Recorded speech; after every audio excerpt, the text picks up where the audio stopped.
mining, and we're talking to trade union bosses as well as a representative for the Department of Minerals. Let's go straight to our panel just to get a few comments on some of the things that have been said and also thoughts that they'd like to share with us. Let's start with you, Mr. Du Plessis. Oh, thank you, Peter. In the first instance, I would like actually to pose a question to Joseph and to say I've heard what you are saying.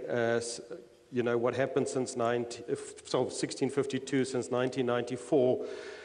And sometimes it comes across that we see you as an opponent, and you're not. You know, Solidarity is a trade union, so the fact that we've got a long-standing relationship with the NUM doesn't mean we also would like to have a similar relationship with AMCU. But at this stage, one of the things that makes it difficult is if we look at the current industrial relations climate and the issues, it seems that despite the fact that you're fighting a noble cause and that AMCU brought a lot of energy into the mining industry, the way we regard it is as if you want to fix an instrument or a toy by hitting it with a hammer. Or if I get into regional politics and say, Mr. Mugabe, if you listen to him, it seems that he's got a very noble cause, but he's destroying a country. So our question to you is it appropriate to try and change the past in one big process, one destructive strike? The price that's getting paid by everybody involved is way too high, and I was hoping that you can just clarify that issue for us. Mr. Mathunjwa? Yes, thank you. I think it's very much incorrect to suggest that we want to fix everything at once. If you look at how our structure of our demands are, you'll see that it's facing over 4 years. And when you look at the stats, the mine worker is earning about 4,500 currently, of which that money, Indians and whites, they were earning in 1997. So it took a black mine worker to get to 4,500, about 17 years. So we are in 20 years in democracy. Nothing has been done. Everyone is quiet. Percentile increase is just widening the gap. I've never heard Solidarity coming very strong saying, but we are working, I've got members who are the miners, shift boss, but their assistants who are blacks are earning 4,000 rand. What are we doing about that? Is there a disparity between the pay between black and white miners?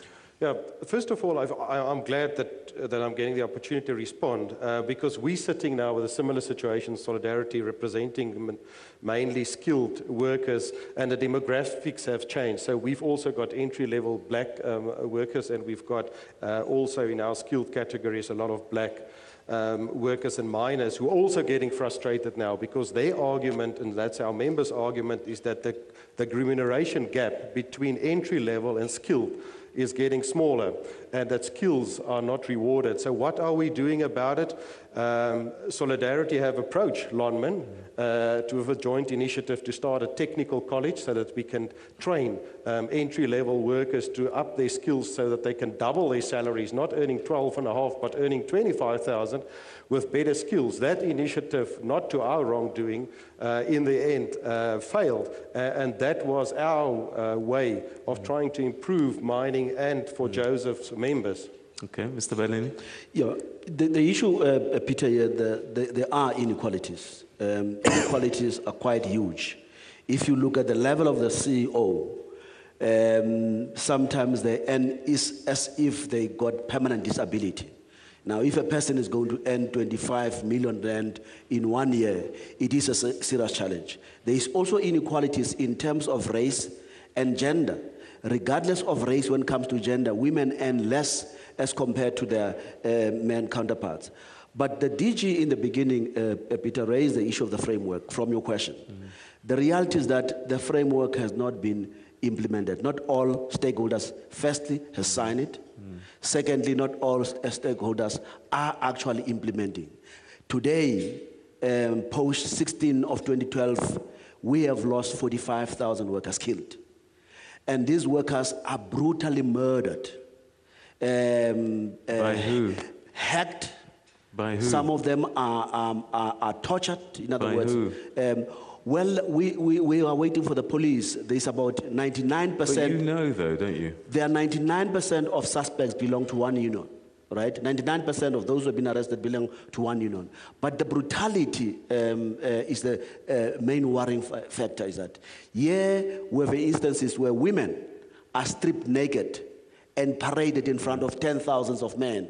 Their sin is for reporting for duty during an unprotected strike. In Anglo Platinum, Peter, 5 women were picked up at night in their homes, and they were stripped naked and stoned.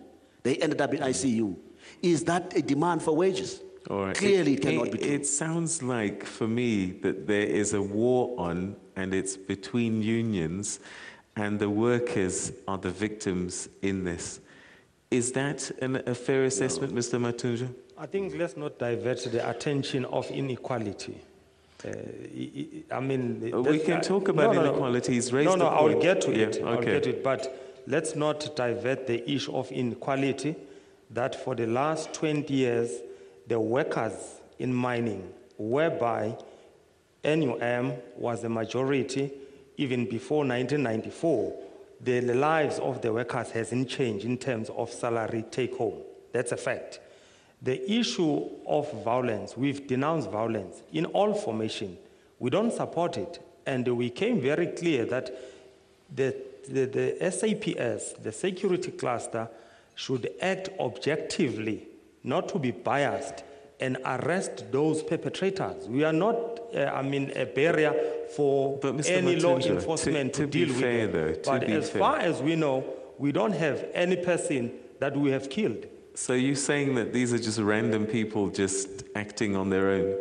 But the fact of the matter, from the 23rd of January, when the strike started, to the last 3 months, it's only AMCU members that were killed. One was killed by the police at Union Mine, Anglo, was fatally killed by R5.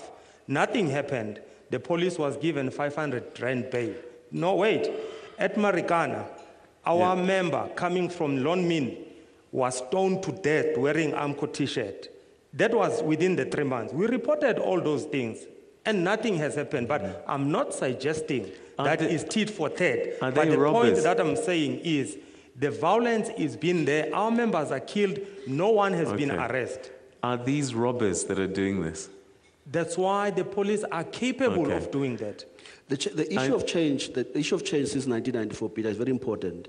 We can't claim that there's been no change. We have been in this space for more than 31 years. Mr. Mathunjwa, he used to be a member of NUM. He says when he started mining, he was earning 300. As a result of changes of NUM, by the time he left, he was earning more than 40,000. Practically, I'm giving an example about him. There was no condition of service. All right. There was no condition of service. There was no housing. There was no pension fund for black workers. There was no medical aid. I'm not suggesting what they are earning is sufficient. They want more. We agree they want more. But don't claim to say nothing has changed. DG, from what I'm hearing here is that there is war out there, and no one wants to take responsibility for the actions of their members, whoever they may be. They're blaming some third force, guys that are just floating around. But it's clear from people watching from the side that they're killing each other. What does the government have to do? You can't sit and have talk shops. You actually have to jump in there now. What can you do? People are dying. Thank you for that. Let me first answer the issue of saying, has the mining industry changed? Are things not happening? Because I picked up that there's a view that, since 1994, nothing has happened. And it is certainly not true. Earlier on, I mentioned that, the mining industry of South Africa has got a long history.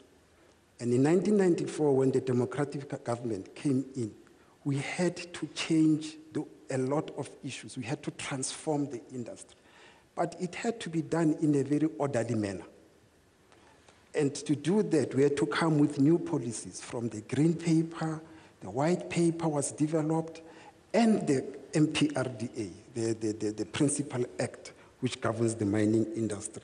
That was implemented in 2004. And I can tell you that this act has changed a lot in the mining industry.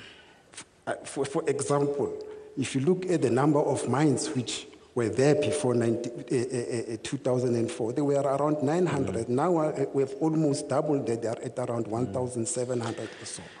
Now, the whole other issue which I want to touch on is the issue of saying government is not doing anything when it comes to security. Not at all.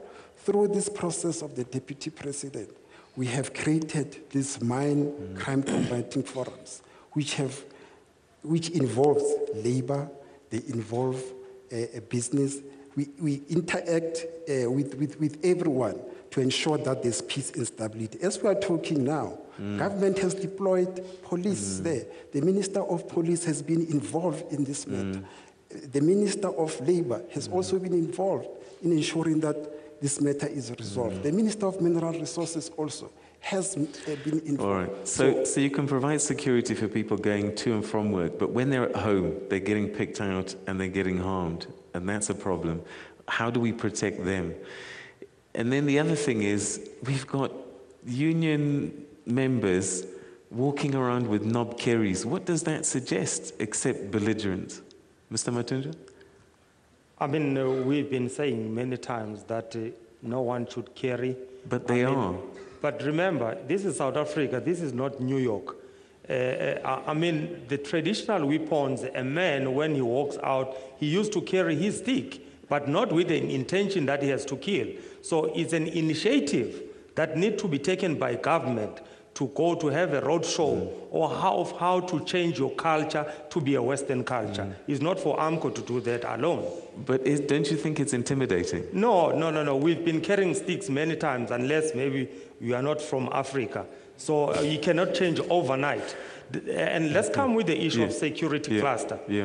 The commissioner, Mampiega, he called a forum in Rustenburg, whereby sits ANC or the Tripartite Alliance and the government, excluding AMCU. And all the investigators of the SAPS, they report to that cluster. That is on record. We wrote a letter even to the minister that if we are talking about stability, why do you form a forum with the government of which exclude other stakeholders? And there is no answer today to the minister. We reported those issues. Okay, Mr. Du Plessis, and then I want to get something from Mr. Baleni. Thank you, Peter. In the first instance, all those various forums, there's an open invitation to all stakeholders, so nobody is excluded. But the difficulty we are having is that we're not sure if we're dealing with a labor relations issue, although we have to resolve it around the wage negotiation table. If we look what happened since January 2012. The unions involved, Solidarity, go back 1922 at the strike. The NUM have been our partners for 31 years. The trade unions involved in the past, they've never been angels. But the end result is that if you look at the high level of violence and intimidation, that is something new and it's unknown. If we look at some of demands that is unachievable, then you think, do we really want a settlement? Don't we want to use this kind of instability for other reasons? And then if you look at all the lives that's being destroyed, if you take it one example, Lonmin was supposed to 2 years ago to commission a new shaft that will create 6,000 jobs. That is what we actually fight for. In the end, they couldn't do it as a result of the turmoil, and it seems they put it on the back burner. So 6,000 jobs destroyed. So then the question that we pose is that it seems this is not purely a labor relations problem. Are those jobs decent jobs? I mean, we have to quantify it.